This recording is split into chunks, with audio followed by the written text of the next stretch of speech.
लोकसभेतील विरोधी पक्षनेते राहुल गांधी यांचं दुहेरी नागरिकत्व हा भारतीय दंड संहिता आणि पासपोर्ट कायद्याअंतर्गत गुन्हा आहे, असंही या याचिकेमध्ये म्हटलं गेलंय. आता दुहेरी नागरिकत्व म्हणजे नेमकं काय ते आपण समजून घेऊयात.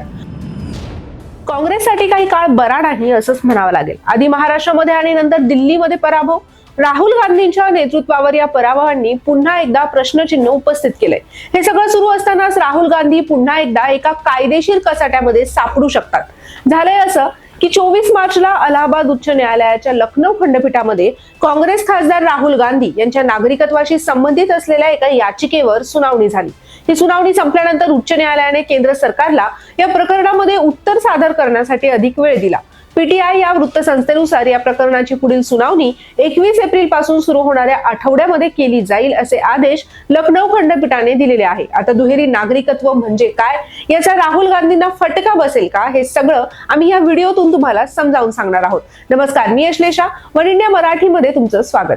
कर्नाटक मधील रहिवासी असलेले भाजप कार्यकर्ते एस विघ्नेश शिशिर यांनी राहुल गांधीच्या नागरिकत्वाच्या प्रकरणी जनहित याचिका दाखल केली होती. या याचिकेवर न्यायमूर्ती AR मसुदी आणि न्यायमूर्ती AK श्रीवास्तव यांच्या पीठाने सुनावणी केली. राहुल गांधींकडे ब्रिटिश नागरिकत्व सुद्धा असल्याचा दावा या याचिकेमध्ये करण्यात आला आहे. गेल्या वर्षी नोव्हेंबर महिन्यामध्ये या प्रकरणावर केंद्र सरकारने भूमिका स्पष्ट करावी असं न्यायालयानं म्हटलं होतं. त्यानंतर संबंधित मंत्रालयाने ब्रिटिश सरकारला पत्र लिहून सविस्तर माहिती मागितली असं उत्तर केंद्र सरकारच्या वतीने न्यायालयात देण्यात आलं होतं. तेव्हापासून केंद्राने अनेक वेळा न्यायालयाकडे वेळ मागितलाय. सोमवारी केंद्र सरकारने पुन्हा न्यायालयाकडे वेळ मागितला आहे. दरम्यान याचिकाकर्त्याचा दावा आहे की त्यांच्याकडे ब्रिटिश सरकारचे सर्व कागदपत्र आणि काही ईमेल्स आहेत जे राहुल गांधी यांच्याकडे ब्रिटिश नागरिकत्व असल्याचं सिद्ध करतात. या कारणास्तव ते भारतामध्ये निवडणूक लढवण्यास पात्र नाही आणि लोकसभेचे सदस्य होऊ शकत नाही असं याचिकाकर्त्यांचं म्हणणं आहे. या प्रकरणाची CBI कडून चौकशी करण्याची विनंतीही याचिकाकर्त्याने न्यायालयाला केली होती. या याचिकेनुसार त्यांनी या विनंतीसाठी गृह मंत्रालयाला दोनदा निवेदन सुद्धा पाठवलं होतं, जिथे त्यांना गृह मंत्रालयाकडे राहुल गांधींचे भारतीय नागरिकत्व रद्द करण्याची मागणी केली होती. मात्र मंत्रालयाकडून कुठलंही उत्तर न मिळाल्याने त्यांना अखेर न्यायालयामध्ये जावं लागलं. लोकसभेतील विरोधी पक्षनेते राहुल गांधी यांचं दुहेरी नागरिकत्व हा भारतीय दंड संहिता आणि पासपोर्ट कायद्याअंतर्गत गुन्हा आहे, असंही या याचिकेमध्ये म्हटलं गेलंय. आता दुहेरी नागरिकत्व म्हणजे नेमकं काय ते आपण समजून घेऊयात. दुहेरी नागरिकत्व म्हणजे अशी व्यक्ती जी एकाच वेळी 2 किंवा अधिक देशांची नागरिकता धारण करते. जेव्हा एखाद्या व्यक्तीकडे दुहेरी नागरिकत्व असतं तेव्हा त्याचा अर्थ असा होतो की त्याला अनेक देशांचं पासपोर्ट ठेवण्याचा अधिकार आहे. उदाहरणार्थ, जर तुम्ही ऑस्ट्रेलियाचे नागरिक असाल आणि तुमच्याकडे आफ्रिकेचं नागरिकत्व असेल तर तुमच्याकडे दोन्ही देशांचे पासपोर्ट असतील, त्याला त्या देशांचे राजकीय अधिकार म्हणजेच मतदान आणि निवडणूक लढवण्याचा अधिकार सुद्धा मिळेल.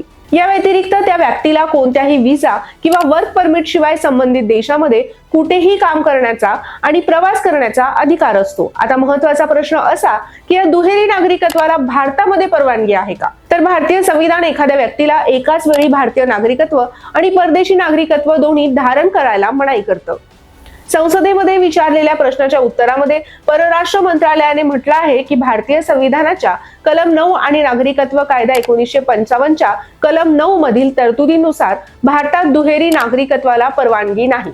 दुसरीकडे जर एखाद्या व्यक्तीनं परदेशी नागरिकत्व मिळवलं तर ते भारतीय पासपोर्ट असणं किंवा वापरणं हा भारतीय पासपोर्ट कायदा 1967 अंतर्गत गुन्हा मानला जातो. बीबीसीच्या एका वृत्तानुसार आणि काउन्सिलेट जनरल ऑफ इंडिया अमेरिकेच्या वेबसाईटवर उपलब्ध असलेल्या माहितीप्रमाणे एकदा तुम्ही परदेशी नागरिकत्व मिळवलं की ते रद्द करण्यासाठी तुम्हाला तुमचा भारतीय पासपोर्ट संबंधित भारतीय दूतावासाकडे परत करावा लागेल. म्हणजे तुम्ही ज्या देशातील नागरिकत्व मिळवाल त्या देशातील भारतीय दूतावासामध्ये तो सादर करावा लागेल. त्यानंतर भारतीय दूतावास तो रद्द करेल आणि तुमचा पासपोर्ट सरेंडर सर्टिफिकेट सह परत करेल. महाराष्ट्र मंत्रालयाच्या वेबसाईटनुसार उत्तर अमेरिका आणि इतर विकसित देशांमध्ये राहणाऱ्या अनिवासी भारतीयांकडून दुहेरी नागरिकत्व मिळण्याची सततची मागणी लक्षात घेता सरकारने ऑगस्ट 2005 मध्ये नागरिकत्व कायदा 1955 मध्ये सुधारणा करून ओव्हरसीज सिटीजनशिप ऑफ इंडिया योजना सुरू केली.